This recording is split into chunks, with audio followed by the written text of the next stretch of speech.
Welcome to the She Wins podcast. I'm your host, Heather Sumlin, and today I have one of my very favorite people. I say this all the time, that I have my very favorite people. Everybody. But I have a lot of favorite people. But Jan Mitchell, the director of the the executive director, I should say, of the Miss Texas organization, honestly, I owe a lot to you. I don't know if you realize that or not, but when I first wanted to get involved in Texas in pageantry, not as a participant, but as a volunteer, a sponsor, a supporter. I posted on that message board, that scary message board, that I wanted to get involved. And you're the only one who messaged me back. Lucky me. Yeah. And then it opened up the door to working together with the Miss Plano Frisco organization when you were the local director. And then I became a state sponsor. And then you became the executive director. It's been so fun. It has And been. now you get to be on my podcast. Yay. I'm excited. Oh I my really am. gosh. Okay, so outside of pageantry, give everybody a little backstory on who's Jan Mitchell. Okay. You know, it's always harder to talk about yourself. I could talk about you all day long. But Jan Mitchell, I grew up in Dallas, in the big city of Dallas. I'm one of those big city girls that always thought it would be the coolest thing to live in a small town. It's never happened yet, but maybe there's a future there. Went to Dallas schools, had almost perfect family situation. It was wonderful and set me really for life. Great parents. I was the baby of the family of three girls. So, you know, with that, I think there was just a lot of things that I learned that I draw back to. Some of those things, though, is, you know, as you get older, you look back to those more and you realize, you know, I think I did realize maybe more than some when I tell my story to people. I really did value it more than you would think a young child would. And I think that's been really good because it's given me the opportunity now to be able to remember so much and to be able to draw the strength from that. I love that because I grew up with I worked for my dad for a really long time, family business. My parents always worked from home. My brothers and I were really close growing up, so I think that's important. And I think the Miss Texas organization, the Miss America organization, is a mentorship organization at its core. Whether it's utilized that way or not, I don't know. But I mean, I think that that's what you've done as a director is really poured into everyone who's involved, not just the girls. I hope so. I remember once, long ago, I don't know, I'm just going to tell stories apparently. I remember once long ago when you had made the statement to me, something along these lines, and I'm probably going to misquote you, but you said being involved with the Miss America organization isn't just about mentoring the girls. There's so much growth that the volunteers go through. 100%. And I remember thinking, that's so true. And I've watched the transformation that happens in pageantry through those who are involved, whether they're competing or not. Absolutely. It is so true. And the interesting thing is, it's the type of organization and situation that you can bring people in. Like me, I had absolutely no experience. I had watched pageantry on TV, Miss Texas and Miss America. I was asked to judge a local and kind of snickered because I thought, oh my goodness, how can I be a judge? What's it going to be like, right? And I went and judged the Miss Farmers Branch with Melissa Malone Bruns, who is still with Miss Texas. She brought me in as a judge. And I was so blown away with the girls, for one. It was not anything like what I thought. They were really smart. They talked about their family. I mean, it was like the coolest experience of my life. And then to think, when I looked at Melissa and the people that were around her, and they didn't get paid any money, and they put all these hours in, and they liked it. And wanted to do it. They wanted to do it again and again and sometimes again. wish they could do that instead of their jobs, but they did that in addition to their jobs. So it was just the coolest thing ever. And seeing both of those aspects, I never had been in pageants before. I never saw myself in that way at all. But I loved the whole part of the development of the starting. And that's when, you know, pretty quickly after I started my own local. And I look back and think, what in the world was I thinking? I knew nothing. Now, I will say about your message. And I'm so glad that I was the only one that responded, because you would have gone with somebody more experienced than me. I had no clue. But I will always say you came in and taught me so much. Aw. And that's why I will always say, mental management to me is great for the girls, but it's been good for me personally. And I always say that, well, you deal with so many different subjects and so many things like that. But it was just really neat that I saw it. So my interest really was not the pageant itself. It was working with people, bringing people in that were way smarter than me. One of the things I always say is the best thing you can do is really figure out where your strengths are and hone in on them. And don't worry about where you're not strong, because that's the thing that you need to do, is bring people in with you that have those strengths that you don't. Because it's always like a rope. It's if people say, I want to be a one-man show or a one-woman show or whatever. Right. You're just that one person. And so you can only do so much. But gosh, you bring these other people that are smarter than you in these different areas. That's when you have a team. And that's the cool thing. And that can be done either as a contestant with her family, directors, all that. It could be done as a woman that's in business. We call this, it's Miss Texas pageant or Miss Texas competition, but it's a company, registered with the state. We have a license with Miss America. There's metrics that we have to prove. So it really is like a company. And you can bring all that with just a bunch of people that have a passion, that have strengths and weaknesses, but work together and hopefully kind of bring magic. That's the hope. Okay, so I ask everyone some of the same questions. How do you define winning?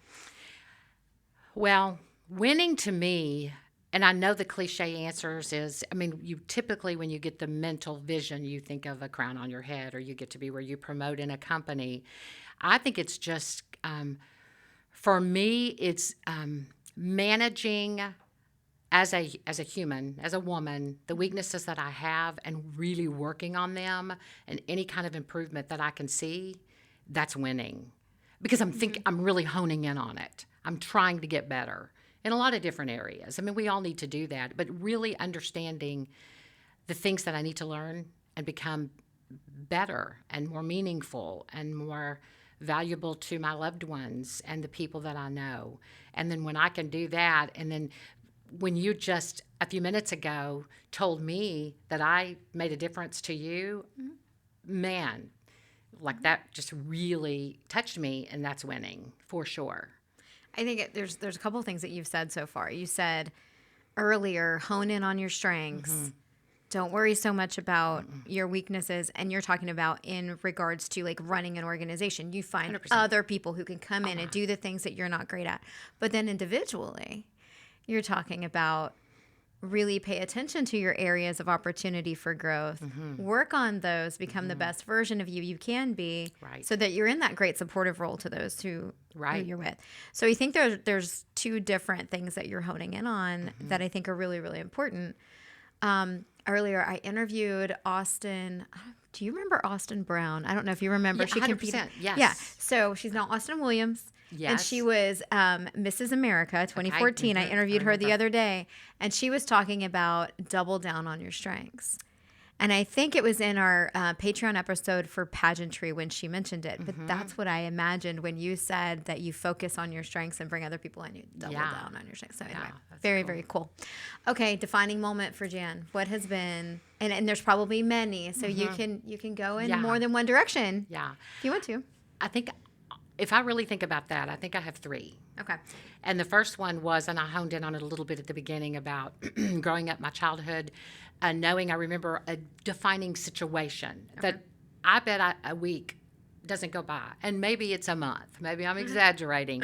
That doesn't go by that I can go back into that place. It's like you've seen a movie and then you recreate the scene. It is that clear to me. And I remember my family, my little kids at that point, relatives, my grandparents, my family, my sisters. We were all in the sunroom of my parents' house. And I remember it was a Sunday afternoon, and as my father always did before we ate, he said, let's have a prayer.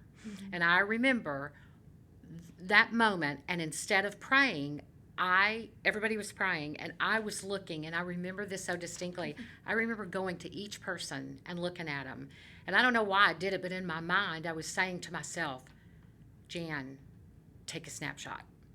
Remember this. And as I went around the room, and I remember my grandfather was right there, it's so distinctive to me that I thought, just take a snapshot. Never, ever forget this, because this is like really important. And I remember that. And I think about it all the time. So, so defining. And I think it was just that being, I really felt touched, and I really felt blessed.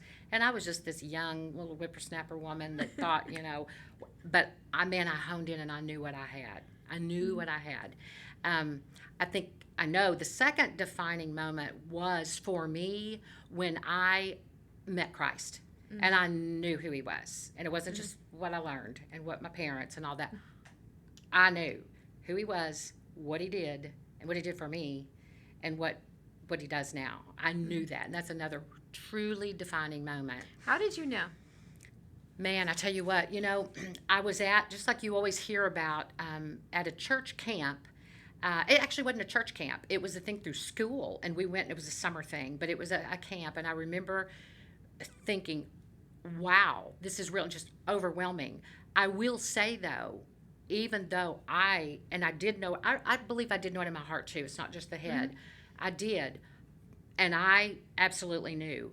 But it was when I was pregnant with my daughter, my first child, and that experience was when it just went up to another level, to where it truly even went to even a bigger level. And I guess just maturing and going through, and even thinking about like how Mary felt when she had Jesus, and just all those things. That right there is exactly how I knew. I think it makes sense, because when you think about Christ, so if God gave his only son to die on the cross for you, and then as a parent you feel that, and you're like, wow, that's just, it's a whole different. Those of you who don't know what we're talking about, pray about it. If that's something you're interested in, great. We're not trying to convert anybody, but we're literally recording this in a church, and you're talking about your testimony, so I'm gonna go there. I think that there's magic in understanding the sacrifice from a human perspective that God must have felt when he allowed Jesus to take that step for us. Okay, what's the third one? And then the third one was, and it happened this past year, 2 years, and it linked up with the first one, and it was, what am I going to do when I grow up? And even though I'm grown, past grown, through a succession of things, those people that were in that room are not here anymore. And two of the people that were, probably three of the people that I will always say, I've had three people in my life, more than that I'm sure, because I'm not leaving out my father, because he gave me unconditional love too, but the ones that just really, my mother, my grandfather, and then my husband, Jack.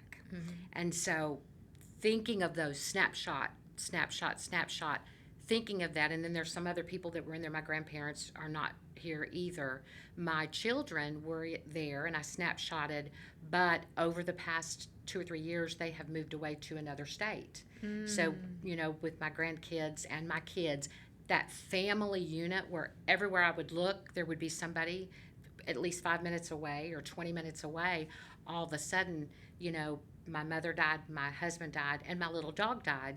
They were all in my home. The little heartbeats in my home were all gone over a period of 5 months.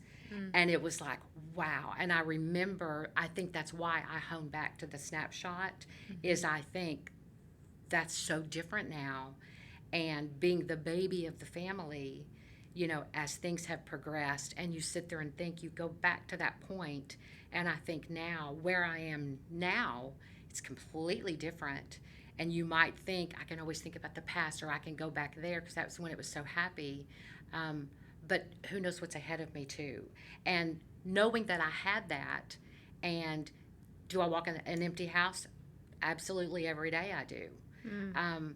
And I used to hear people talk about that, and I remember thinking, oh, that would be awful. But then when you experience it, you're like, wow.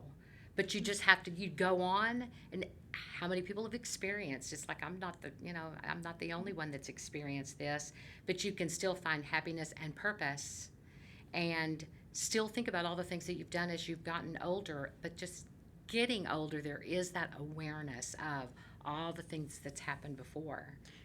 Do you think because you thought about that snapshot moment? So how old were you when that happened? I would say probably early 20s. Okay. But I will say I always had felt that way. I was always one of those that realized. It's interesting to say my grandfather, who was so important to me, I remember as a little girl thinking, what am I going to do when Granddaddy dies? I think I had been to a funeral or something. Yeah. I always have thought, and people have said, Jan, that sounds so morbid, but I don't think so. I think it's because I think of that because I want to make sure I'm enjoying them. Yeah. I think it's worked for me. It's been good for me because then when things did happen and the people that I loved died, it's not like I hadn't thought about it before. It's not like I was caught by surprise. And luckily, with those people that are the most important to me, I absolutely knew where they were going, which really made a difference. I like this whole imagery of being at a table. I almost find it almost comical that you're like, everyone's praying and I'm just going to look and I'm at looking them. around. And I'm just going to look at them. I am. But then it's like, I'm going to remember this moment. So you're not just remembering any moment. You're remembering that specific moment. Absolutely. That is so cool. Very cool. Very cool. Very cool. Okay, so real quick. I think you have a very creative style of leadership. So you're like, where are you going to go with that? Jan can get anybody to do anything if she just talks to him long enough. So what do you think your secret? I wish. But, I mean, maybe not anything. Maybe that's pushing it. But there have been times that I don't know, for instance, but there have been times when I'm like, that is so not what I plan to do. And then I talk to Jan, I'm like, I guess I'm doing it. I don't know. How do you lead? If you could describe like your leadership style or what has kept you in this leadership role. And you've been Miss Texas, the director, for how long now? I was thinking about that. I think either 10 years or 12 years, somewhere in there. And isn't that awful that I can't tell you? It's been I don't know. It's been a minute. It's been a while. It's been a minute. And I remember we used to joke about it. Oh, my goodness. When I first, did I ever? When I first started, like, we were completely teasing. And I'd be like, man, Jan, you should just run the Miss Texas organization. And not because the leadership wasn't great. It was just because we had such great ideas. Oh, yeah. All these ideas. Want to put them into practice. Oh, yeah. And then, goodness gracious, you went and you did it. Yeah. So what's your leadership? Well, the first thing I want to interject is just what you said, and this is to anybody who thinks that they can do something better than someone else, or I'm going to do this because I have all these ideas. What is so funny that I found is all the ideas that I had, I always go back to, and we all know this, the pie. And there's so many pieces to that pie, and there's so many little pieces that fit together. And when you look at the big picture, you've got these great ideas. I mean, I came in going, oh my goodness, we're going to do this and we're going to do that. Yeah. Then when you really try to make it happen, all of a sudden it's like, well, it didn't fit exactly like I thought it would. And so you have to There's a lot you didn't know going in. I did not know a lot. So that is something that I think is comical, that I laugh about. I think the other thing is I do love to have fun. I do love to laugh. I can find almost anything funny. I came from that with my family. My father was a jokester. We've always laughed. If people really could get into my head, they would probably be surprised because I've learned kind of to cover it up and sometimes act a certain way where I can, if I need to be sophisticated, I'll try to be sophisticated. But actually, if you knew what was going on in my mind, I'm thinking of all kinds of other fun things that I could be doing or silly. I think a lot of it is the joy. If you can bring the fun, you can almost talk anybody to anything if they're going to have a good time, right? Yeah. Or if they see, like, here's the train, we are going, you better get on. Yeah. You don't want to miss out. I think that is the thing, and I know that works for me. If people are thinking, I mean, think about it. We're having to get all kinds of volunteers. They all have families, they have jobs, they have other things that pull at them, and yet what is required or what is asked of them that we are so appreciative if they would come and help us, it is sacrificial. If they're not having fun, they're not going to do it. And if they don't feel appreciated. Now, that's a little bit of a caveat, and I've dealt with that a little bit with a couple of situations lately. I didn't feel appreciated. but you didn't come and help us. You come help and you'll feel appreciated. You know what I'm saying? People have to give too. And that's when you can say, oh my gosh, you're so appreciated. But even if you can give a little or give a lot, I think the having fun and feeling like there really is a purpose and we really are trying to drive the train somewhere. Yeah. And that there is something that we're gearing for, and it's not just so we can all have a pageant. I think one thing that I've always appreciated about you throughout the years is it's never been about Jan Mitchell. Well, that's a good thing. Yeah, it's never been about. It better not be. It's never been about even from. I remember our first meeting ever. Ashley was an infant carrier. I remember. Like this is this totally long ago, remember. and she's almost 20. So if that, how long I've known you, and so after that little, message board message, and you said we'll find a place for you. 100%. No idea who I was, no idea if I had any experience, nothing. And my mom and I met with you and Cindy, and Ashley was in her little carrier, and we sat down, and you're like, we explained mental management a little bit, what we're doing and everything, and you're like, you're an answer to prayer. Oh, yeah, Immediate 100%. Answer to prayer. Totally. I'm like, oh, I've never been called an answer to prayer before.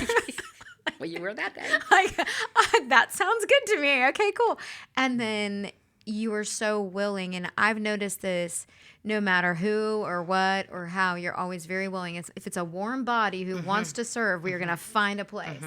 And I've always thought that was so important as a leader, is not to judge someone based on what you think they're going to be able to do. It's like, let them prove what they're capable of after you give them a job.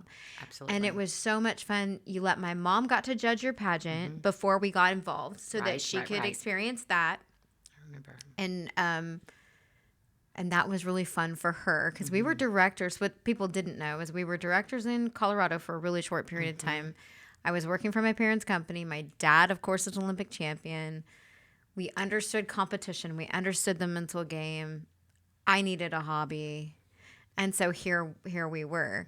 And I feel like from day one, we thought similar. And then it just made sense. And it was so much fun. Yeah. All right, so what's next for Jan? It just in my life, or Yeah, just in general, like, what's next? What's your next big goal, dream? Oh my goodness gracious! You could go on a cruise. I don't know. Really, we're going to Miss America. That's what I was thinking. The very next thing, because I'm so literal, is getting ready for Miss America, which is fun. It's incredible. It's kind of different than what I always thought it would be before I became the state director. As I always thought everything kind of the week of Miss Texas and the week of Miss America were the two big high points. What people don't realize is we're a real company that we work all year long. Those are the fun parts, Right? the kind of the culmination that people see. But as far as what we do, it's all the other part. But I've always said, it's so funny. My husband was really good for me because I have a lot. I always say it's a blessing, but it can also be a little bit of a curse in kind of a way of empathy. I'm very empathetic, and too much really, because it does affect my life in some ways. But I remember as a local director always being so nervous. I loved having the winner, but I would be looking at the girls that didn't win. Yeah. And the mama and papa and Aunt, Ruth and Uncle Roy that were in the audience, and their baby didn't win. And I just would. Oh, yeah. And then when being with Miss Texas, it just got, it actually got a little bit easier because there's so many girls, and I hadn't worked with just one all year. Right. But I remember for years I would come home after my local, and I would say, Jack, I don't think I can do this anymore. The emotional part of it was just too much. It really affected me, and he would always say, you know what? He was just so clear, and he said, you know what, Jan, here's the deal. You pros and the cons, and if it ever, is not weighed right, you know what you need to do. And it was just like, well, that's too easy, right? And every year I would think, I'm going to do this again. So just like I did the snapshot, it all goes back to that. Just like that, I kind of snapshot myself every single year because I think, I think it's really important to always know, are you there for the right reason? It can start out the right reason, and you can have the drive and all those things, and then it can get to where it's nostalgic. I've always done this. Oh, what am I going to do with my life after this? And that's that's not good. And I've seen a lot of people that have fallen into that.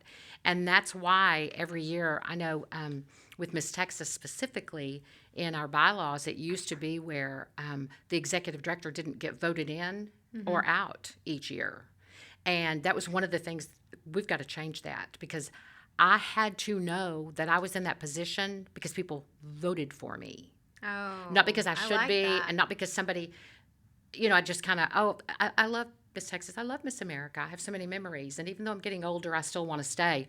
No, it has to be to where, like I said before, the metrics that this is, and we do this. We even do this with our board members. We did it not very long ago, but even as the executive director, this year, this is what I've tried to do, and this is what we've done. But I want you to know I have a plan here, and I always go 2 years out. This is what I hope to do. And if you'll give me the chance, and I ask them every year, if you have faith in me, I would love to do this another year. And I do that every single year. And I do a 2-year plan knowing maybe that second year, I don't know. And people will say, how long do you think you'll do this? I don't know. As long as I keep getting voted in. Yeah. And I still have my pros are bigger than my cons. I have to prove myself for sure. I like that because it holds you accountable. It has to be. I love that. It has to be. Okay, so has there ever been a time when you've had to find a creative solution to a problem? All the time. You have one off the top of your head? Wow. Let me think. A creative solution. I'm trying to think of a specific incident because everything is creativity because things do change. But a lot of it is, I think, attitude. I think just talking through things with people. There's been situations where we've had problems, issues, whatever, and just kind of talking it out, looking at every angle. The biggest thing is it's really easy to know we all know how we feel about things. Right. And it's really stretching when you can go and look at how they feel about things. And I surprise myself all the time. I think I'm pretty honed in about what I believe and what I think.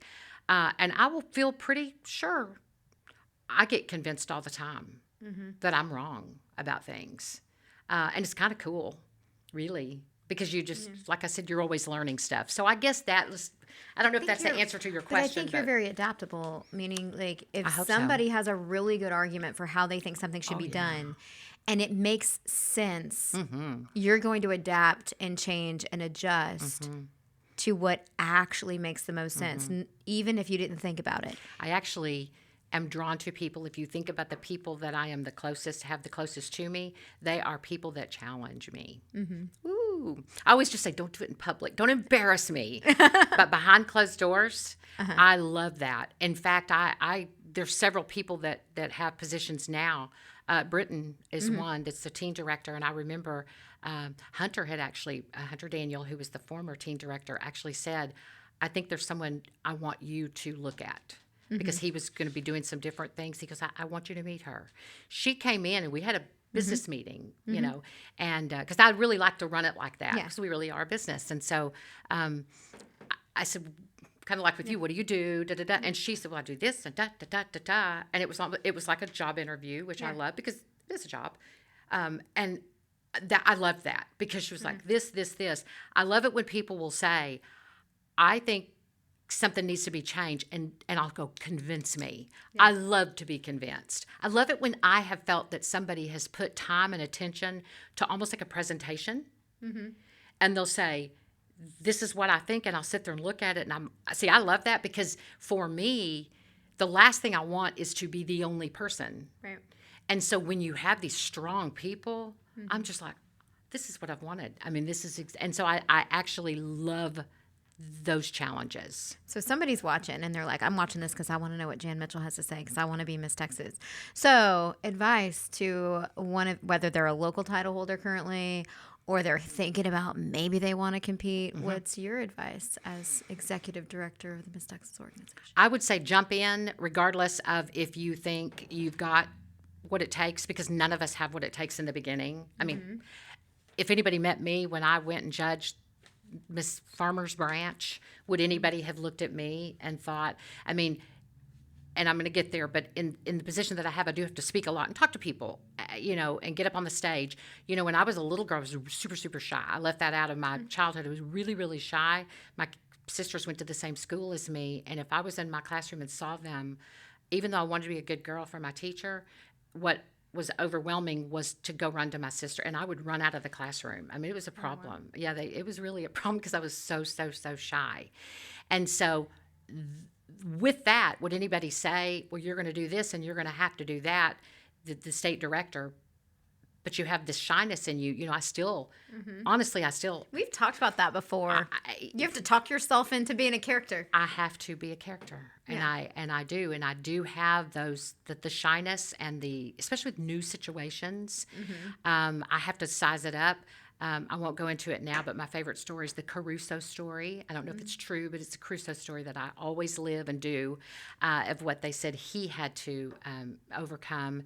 But anytime there's a new situation, I self-talk. I have to, mental management, just get that. And then what I do is I just emulate someone that I've seen that's super outgoing and super comfortable and be that person. And then all of a sudden I go, everybody's buying this. I sold it. Then all of a sudden I'm comfortable. And then you're like, wait, that is you. And so a new girl would say, how would I ever do this? And you think of the stories of the girls that have not only won, but have come in and had a ball. And they never thought that they had the skills, because you just really don't. Who does? I mean, every now and then you'll see somebody that comes in and immediately wins, but just jump in there and do it. The worst case scenario is that you do it and you're like, that wasn't that much fun. And you make some friends, you make some memories, you learn some 100%. skills. Like there isn't much of a downside to trying. I don't really see any downside, to tell you the truth. I mean, there's probably one out there, but I can't think of it right this minute. And if I was talking to someone, I would say that, just just do it and grab somebody to help you. And that's where I think in our system with the local directors and things like that are so important, is to be, and the parents to be, emotionally, and like I always say, the fun, it always goes back to the fun for me. It has to be enjoyable. It has to be something that you really you do enjoy, or you want to stretch yourself and maybe just do it once, but to have the people around you. And if you don't believe you have those people, find somebody else, a friend or something, or a mentor, because I think that's where the downsides can happen, is if you don't have people around you that can lift you up. So if you want to have fun and you want to learn and you want to grow, you can contact Jan through the misstexas.org website. Absolutely. You can learn all about becoming a local director, becoming a local contestant, becoming a princess, or a little sister, is what they call it now, if you're interested in getting involved in any way, or learning more about Jan. But if you want to know what Jan really has to think about pageantry, you can join my Patreon membership. She wins Patreon Solutions for Pageantry. And I'm going to pick Jan's brain a little more. Yay. Bye, everybody. Bye.